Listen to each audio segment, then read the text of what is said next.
नमस्कार, आप देख रहे हैं न्यूज़ फॉर नेशन और मैं स्वाति पांडे आपके साथ। क्या उपेंद्र कुशवाहा मुख्यमंत्री नीतीश कुमार के साथ छोड़ देंगे? क्या उपेंद्र कुशवाहा जदयू का साथ छोड़ भाजपा का हाथ थाम लेंगे? ये सवाल बिहार की सियासी गलियारियों में इन दिनों इसलिए तेज हो गई है क्योंकि उपेंद्र कुशवाहा की आए दिन जो बयान आ रही है वो भाजपा के प्रति उनकी नरम पेंच दिखा रही है। दरअसल आपको बताएं कि अपनी राजनीति की शुरुआत उपेंद्र कुशवाहा ने लोकदल से की थी। रालोसपा का विलय जो है वो 2021 में जदयू के साथ हो गया था। रालोसपा एक पार्टी जिसकी शुरुआत उपेंद्र कुशवाहा ने की और 2021 में उसका विलय उन्होंने जदयू के साथ कर दिया। मुख्यमंत्री नीतीश कुमार और रामविलास पासवान से भी क्या आगे निकल जाएंगे उपेंद्र कुशवाहा? अपने 15 साल की राजनीति में उन्होंने 7 बार तो पलटी मार ही ली है। क्या अब ये 8वीं बार वो पलटी मारकर जदयू से भाजपा में चले जाएंगे?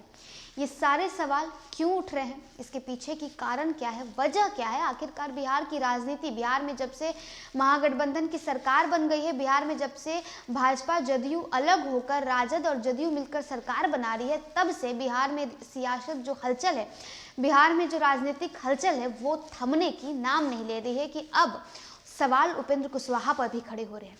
सवाल क्यों खड़े हो रहे हैं, चलिए आपको पूरे वीडियो में हम विस्तार से बताते हैं। क्या उपेंद्र कुशवाहा नीतीश कुमार का साथ छोड़ देंगे? क्या उपेंद्र कुशवाहा की राजनीतिक महत्वाकांक्षा एक बार फिर से उन्हें पलटी मारने के लिए मजबूर करेगी? इस तरह के कई सवाल आजकल बिहार के राजनीतिक गलियारे में पूछे जा रहे हैं। उपेंद्र कुशवाहा के बीजेपी को लेकर नरम रुख की चर्चा राजनीतिक गलियारों में काफी पहले से हो रही है। हालांकि खुद उपेंद्र कुशवाहा ने ऐसी खबरों को निराधार बताया है, लेकिन समाजवादी दिग्गज शरद यादव के निधन पर अपनी बात रखते हुए कुशवाहा ने कुछ ऐसी टिप्पणी की या सवाल उठाने लगे कि कहीं वो बीजेपी का दामन तो नहीं थामने वाले। जदयू के संसदीय बोर्ड के अध्यक्ष जो कुशवाहा यानी उपेंद्र कुशवाहा ने कहा कि शरद यादव आखिरी समय में मानसिक रूप से अकेले हो गए थे, उनकी खोज खबर लेने वाला कोई नहीं था। उन्होंने यहाँ तक कहा कि भगवान ना करे किसी को ऐसी मौत मिले। कुशवाहा ने यहाँ तक कहा कि जिन लोगों ने शरद यादव को बनाया उन लोगों ने अंतिम समय में उनसे बात करने तक छोड़ दिया। हालांकि कुशवाहा ने किसी का नाम नहीं लिया, लेकिन कयास लगाए जाने लगा कि उनके निशाने पर मुख्यमंत्री नीतीश कुमार हैं। शरद यादव के निधन से कुछ दिन पहले ही जब उपेंद्र कुशवाहा से पूछा गया कि आपको बिहार का डिप्टी सीएम बनाए जाने की चर्चा है, तो इस पर उन्होंने खुशी जताते हुए कहा कि ना तो मैं कोई सन्यासी हूं और ना ही मैं किसी मठ में बैठा हूं। इस तरह के निर्णय लेने का पूरा अधिकार मुख्यमंत्री जी यानी मुख्यमंत्री नीतीश कुमार के पास है। कुछ घंटे बाद ही नीतीश कुमार ने साफ मना कर दिया कि जदयू की ओर से राज्य में कोई दूसरा डिप्टी सीएम नहीं बनेगा।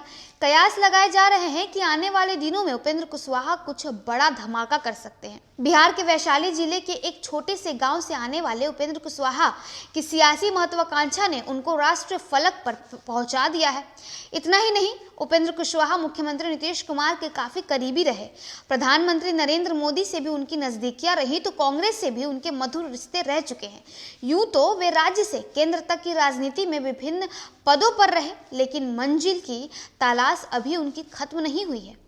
यही कारण है कि मंजिल को पाने के लिए चाहे में वो बार बार रास्ता बदल रहे हैं। वे इस बात को खुली दिल से स्वीकार भी करते हैं। लोकदल से अपना सियासी सफर शुरू करने वाले उपेंद्र कुशवाहा ने राष्ट्रीय लोक समता पार्टी यानी रालोसपा के नाम से अपनी पार्टी बनाई।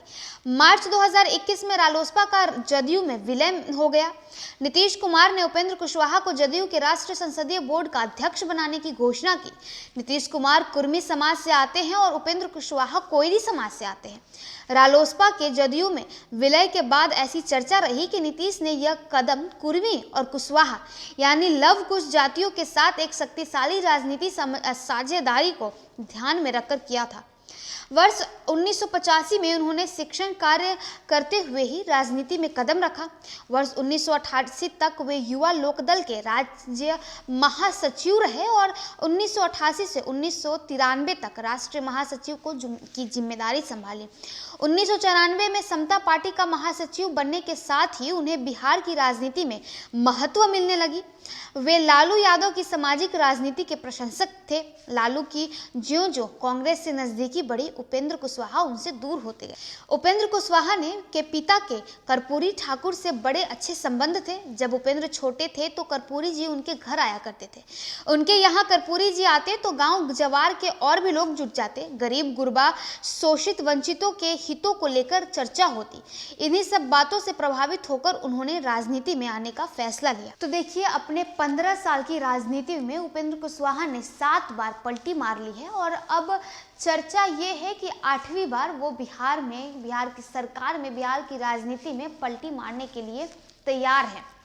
वो इसलिए क्योंकि आए दिन जिस प्रकार से उपेंद्र कुशवाहा की बयान आती है, वो उनकी और भाजपा के प्रति उनकी प्रेम झलकाती है। और भाजपा के प्रति उनकी जो सॉफ्ट हार्ट यानी नरम दिल और नरम जो तेवर है वो झलकाती है।